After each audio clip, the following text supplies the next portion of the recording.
Hello and welcome to Writing with Sophie, Top 3 Takeaways, where education and business influencers discuss teaching writing and communications online, in a classroom, and at home. Sitting quietly next to me today is Sophie, the video star of my Writing with Sophie ebook series, and I hope you look up our website. Talking with me today is Charlene Walters, who holds an MBA in management and a PhD in business administration and marketing. She is a business, branding, entrepreneurship mentor, speaker, and blogger who developed a Digital Entrepreneurship MBA program and is a featured expert on Entrepreneur Magazine's Ask an Expert platform. She is also an entrepreneur and has held a variety of sales, management, and marketing roles at startups and larger corporations. Dr. Walters combines her knowledge and love of marketing and business strategy with her passion for innovation and desire to help others succeed. Her biggest fulfillment comes from working one-on-one with entrepreneurs to launch their startups, hone their personal brands, and further their business strategies and entrepreneurial goals. In May of 2021, her book, The Startup Within, The Smart Girl's Guide to Launching Her Inner Entrepreneur, will be published by McGraw-Hill's Professional Trade Division. She is also the author of a memoir about overcoming tragedy and loss. And I have had the great honor to work with Charlene Walters for a couple of years.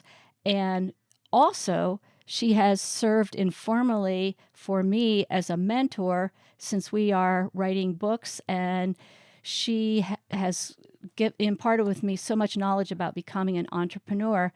And I know that part of the conversation we have had as we've been talking is about resilience, because you discuss it in your memoir, Overcoming Personal Tragedy and Loss, and also what resilience means for entrepreneurs. So I would really love to hear you talk about that. So thanks so much for having me here today, Gail. It's such an honor, and I've really enjoyed all of our conversations and working with you and getting to know you over the years. It's been awesome and amazing. As far as resilience is so important in business and in life. And I've written two really separate and different books. And I find that the one thing that ties them both together is resilience. So, resilience is really something that's important for us when we hit setbacks. Um, as an entrepreneur, you will always face some kind of obstacle, and it's hard to get going, and it's lonely, and it's challenging. And if you don't have resilience, you won't be able to keep moving forward. So, resilience is something important for all of us to master, no matter what we're doing on our career paths, in business, when we're just moving forward. I unfortunately had an experience where my husband passed away, and I had to really become resilient and pull on my inner strength to just keep going and moving forward and raising my children. And the same thing in business and during my professional path. One thing didn't work out, I've had to pivot to the next thing.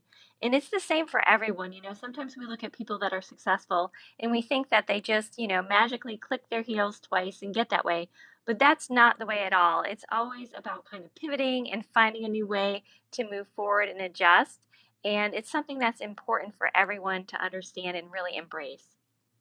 I totally agree with you. And that's something that you have been really helpful with me with that pivoting. And I'm sure all the people that you coach and mentor, you do. What are some of the suggestions you give to people when they are really struggling with an inability to pivot? Yeah, so I think it's important to take a step back. I think So sometimes true. or often when something happens to us, we sort of have a tendency to blame ourselves or to doubt ourselves. So you have to really think about what happened, not take it personally, and try as much as possible to gather feedback. So, say you were going for a job and you didn't get the position. You might just internalize that and think, I wasn't good enough, I didn't have the qualifications, or come up with some kind of scenario that might not be the case. So, as much as possible, whenever you hit uh, that obstacle or that setback, if you could just ask for some feedback about what happened, what you could do to improve it. Same thing if you're in business, if you've lost a client. And I think that's really important. And then just not to get stuck in it. Okay, sad about it and experience that loss, but then kind of come up with a plan on how you can keep moving forward. So plan A didn't work. What's your next step and how are you going to get to where you want to be? That is the key, certainly overcoming the personal drag of feeling terrible for whatever happened and not being able to get out of it, and then being able to plan some next steps. And I think that's probably something that you really go after in the Smart Girl's Guide to Launching Our Inner Entrepreneur, because obviously those are some of the key elements that we need as entrepreneurs. So, what are some of the other things that you have found as you have been a mentor through Entrepreneur and across your other jobs? What are some of the other things that you have really found to be helpful as a mentor to people who are going in to become entrepreneurs? So I think it comes down to really identifying a need in a market, right? Making sure that you understand where you fit in, really doing your research and your homework, and figuring out how you can best use your skills and talents and kind of parlay that into a business. And you really have to know and understand the market, of course, and also just really understand your target audience, what they're looking for, how they communicate, what their current frustrations are, and the more you can do that and do your research and really get your plan together. I'm big on planning and time management. I think a lot of it sounds very simplistic, but it really helps you kind of take those steps to move forward and just really outline your goals and then sort of tackle them one at a time with little micro steps. That is really amazing advice too. What about, you mentioned getting your target audience? One of the key things there is how you communicate with them, which of course is a central part of this podcast. What are some of the things that you recommend in terms of communicating with a target audience, either written or verbally, or with media in general? Yeah, so again, it comes down to really knowing your customers and who your potential customers are. So that's doing a lot of research into who they are, where they hang out, what their Right. demographics are. And then the more you find out, you'll kind of use their lingo and just figure out what motivates them and inspires them. So the more we talk to anyone, it's important to really have that in mind. What will get this person to take action or kind of get them to look at us as something that can help them, right? So we want to understand what they find valuable, what entertains them, what makes them laugh, what they care about, what inspires them. And we have to kind of weave that into our communication strategy. And it can help, when you're first starting off as an entrepreneur and in business, if you come up with a brand style guide, and in that, you'll talk about your brand personality, where they congregate, what type of terms they use, what they care about. And again, the more you know your customers, the easier this will be. But you can even develop a customer persona, or if you have a podcast, you can create a listener persona just to really get yourself into that person's brain and sort of speak to them. It gives you kind of a person to aim your conversation at. Well, I know that you've been doing a lot of that yourself as someone who just landed a book deal. Congratulations on that. And have, Thank you. yeah, very exciting. And I also know that you have a memoir that you've written and are hoping to publish. What are some of the personal obstacles you came across in your own entrepreneurial life that you had to overcome along this journey to get to a deal? Yeah, so publishing is really competitive, very tough. You are going to face a lot of rejection before you get a yes. It's no, no, no, no, no. And for me, I've just been really focused. I want to make this happen. What do I need to do? And I keep coming up with other plans. Every time something didn't work, I came up with something else and tried that. And if that didn't work, I came up with something else. So, really, while I was waiting to sort of get the memoir published and noticed, I actually just decided to focus on a completely different book, which I ended up getting published first because it's a business book, which there is a greater market for business books than for memoirs. So I just really had to keep moving forward, keep trying new things.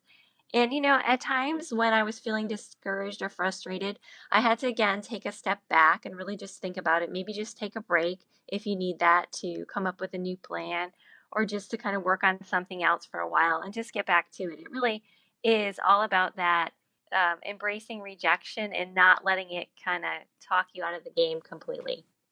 That's so true. And as someone who on an occasion talked to you as you were going through and you were really down on it, I remember saying to you, you haven't really been at it that long. People get rejections for a long time. And I think that that's something that I've experienced with trying to launch a brand is you think it's going to go right away. Somehow your lists are going to work and then you find out that no, it didn't quite go as you planned. And as you said, you have to take a step back and rethink your strategy and your plan altogether.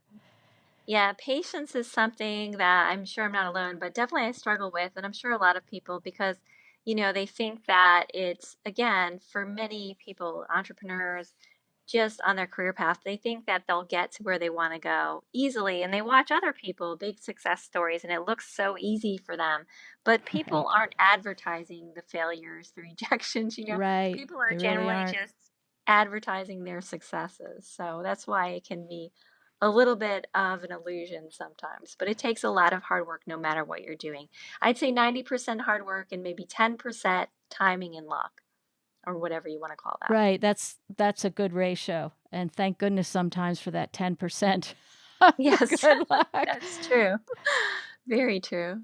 But I know since you are a marketing guru and uh, a lot of your PhD work was in marketing, and certainly your book covers that, what are some pieces of advice that you can give to entrepreneurs listening in here who are really struggling with their marketing? Yeah, I think again, it sounds really kind of basic, but the better you understand that audience and the better that you can differentiate yourself from your competitors, the stronger your selling proposition will be. So it's just really doing your research, finding out what's on the market. And if there's something going on that's, causing unnecessary aggravation or stress for the current customers, if you can find a way to overcome that and present your product as a solution to that problem, the easier it will be for you to market and sell your product, no matter what it is. You really always want to think of yourself as providing value and filling a need. And the more you stick on that and the more you develop your product in that way, the easier your marketing will become. And then also too, you really want to try to create a community. You want to get the word out, of course, which goes without saying. And you can do that in so many ways, but really aligning yourself with groups of people that would likely use your product, well, and getting to know influencers in your industry and just doing a lot of networking. You can never, never, ever underestimate the value of networking. That is so true. And you can't underestimate the value of true connection. In other words, not just clicking on somebody and on Instagram and following them, but actually posting and being part of the conversation, reaching out, leaving a message, that type of thing. Really making it authentic approach to communication, which is, I think, something that can be lacking, and it doesn't net results anymore. I certainly have found. So, what are some of the ways that you have found that are helpful to connect with influencers and if, for a marketing strategy? What are some of the techniques that you've been able to use in communicating out to them to get some feedback from them or a conversation going?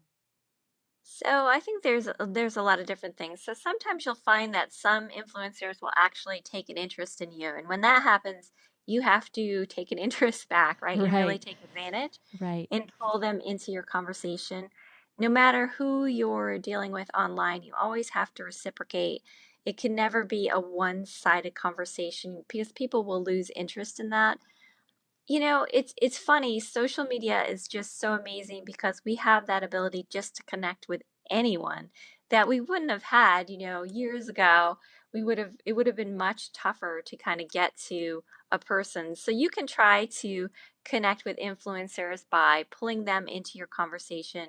You can tag them on a post, say you have a tweet, and you can ask them a question about an article you posted or something. Somehow try to pull them into your conversation. I've had a lot of success with direct messaging people. It's not going to work all the time, but every once in a while, again, it comes down to that timing, luck, whatever the opportunity is. You can connect directly with people on LinkedIn, with Instagram, on Twitter. I've had it happen to me a lot, and it's best when it's organic, right? So Right. you spark a mutual conversation. It's not really one-sided. And whenever you're approaching anyone, you can't ever approach them like all about what's in it for you. You have to think about, okay, what would this relationship, what would be in it for them? And then propose something that will be mutually beneficial, right? So then you're both getting something out of it. So it's much more likely to work that way.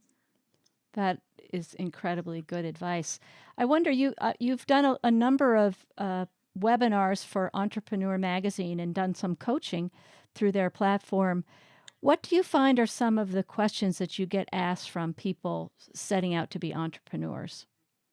So a lot of times, and I find this with everyone, people just generally get stuck, right? They're Right. overthinking Yes. whatever it is. So So true. it's almost so many times like I'm just kind of helping them think through what their next steps are and what they should do. Like they sort of already have the answer somewhere in there, but they just need to talk it out. So I feel like most of the time I'm really just talking out.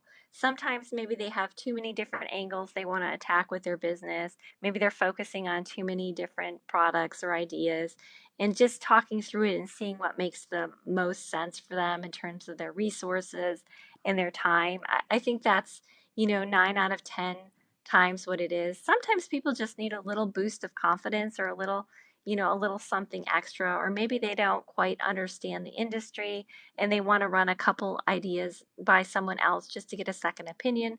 So, really, it's more of that. It's just really a conversation to kind of come up with what their next steps are or to get them unstuck. And I've also helped a lot of people with their branding in terms of a personal brand or even in terms of what their next step is in terms of their career. Another big setback for many entrepreneurs is time management too. So Mm, helping them yeah. think through how they can streamline things. But I think that what you just mentioned isn't just a matter of listening, help them find out what they already knew, but it's how you listen. The art of communication in this regard is you being able to really hear what they're saying and tease out where the problem areas are that they didn't really see themselves. So that is definitely the job of a good communicator. And certainly as a consultant, you have to have that capability to be able to really listen and hear what someone is saying in order to give them appropriate feedback. Correct. And I just really love helping people. I think, it's so important in our competitive world that we really kind of help people as much as we can in life. And I love talking to people, entrepreneurs, to anyone, and just kind of helping them move forward and achieve their goals. It's so easy for us to talk ourselves out of things. And it's so great to have an opportunity to help them, to cheerlead them, and to help them make their dreams a reality. So I really love that. Well, as someone who's been the recipient of those conversations, I'm so grateful that you love helping other people because I have certainly grown so much through that very work that you love to do. One thing I've also really admired about you is you're a very practical, goal oriented doer, but you are also an incredible scholar. You're always reading something new and learning something new. And I was wondering if there were any resources, maybe a book or something that you might want to recommend to the entrepreneurs listening. Yeah, so I've been really involved with the development of the Digital Entrepreneurship MBA program. And through that, I've really selected some great books. So I'm going to suggest a few that I have in our program because I think they will really help not only entrepreneurs, but anyone who kind of wants to improve their communication skills at work. So one of them is Storytelling with Data by Cole Nussbaumer Knaflic. And I apologize if I murdered her name. Don't worry, and I'll write these all under your podcast so people can find them. So don't worry if we don't get that quite right. So what I really love about that book is that, I have a background in sales early on. That was my my first couple of jobs out of undergrad, and selling is so important in life, no matter what Right. position you're in as an entrepreneur, wherever, you're always having to convince people of something. So storytelling with data is great because it allows you to figure out a better way to present your numbers that they aren't boring and that will get your point across. So I think that's a good one. I also really love, this is another book in our program. It's called Unscaled: How AI and a New Generation of Upstarts Are Creating the Economy of the Future. And I think that book is so wonderful because it just talks about really thinking about the future and how everything is changing and how we'll need to keep pivoting, not only as entrepreneurs, but just as professionals in general. And I think that's really great to have that forward thinking, forward looking outlook all the time, obviously in business and in life, what's coming next, and to really start thinking about it and to be curious about it and start planning for it and then be able to pivot as things change. Actually, when you mentioned that book, which I had the opportunity to read, it really is so much about the future. And I think it's particularly apropos to the time we're in now in a pandemic and social unrest and economic turmoil, because we have to be able to think in large ways and different ways. We can't just assume everything is going to be the same, which I think that book really was eye opening to me. The ways of the future. And it's actually, in a certain sense, kind of hopeful that we have the capability of expanding AI and creating new things. So that's a really good recommendation. And what is another one you were going to mention? There's also, I think, another really good one, and this is just the marketer in me that wants to say this, but the one-page marketing plan by Alan Dibb, I think is just great for really helping you think about your target audience and how you will generate new leads and sales and just really market your product or service. I think so often we have sort of an attitude, and I say we, the collective we, have an attitude that we're going to create a business and we get it all set up and we do our website and we do our social media posts and the customers will just come to us. And really, as you know, Gail, it's a lot more work than that. Oh We really gosh, yes. have to do a lot Whew. more, unfortunately. So I think this is a good, simple book to really sort of get that process going. So I'm going to ask you to wrap up with your top 3 takeaways shortly, but before we do that, is there anything else that you would really like to say? So much about my life and my experience, so many things I've learned, just sort of overcoming tragedy and just kind of pivoting and moving forward in life. I just would like to underscore the fact that if something bad happens to you, it's not the end of the world. You can find a way to keep moving forward and keep going. And I think at the same time, and especially now during the pandemic, this has really happened. A lot of people have been sort of evaluating what's important to them. Right. And I think it's vital to always keep that top of mind. Working, being successful, going after what we want, that's all great and wonderful. And I think we often think about, and then I'll spend time with, the people I love after I get this done.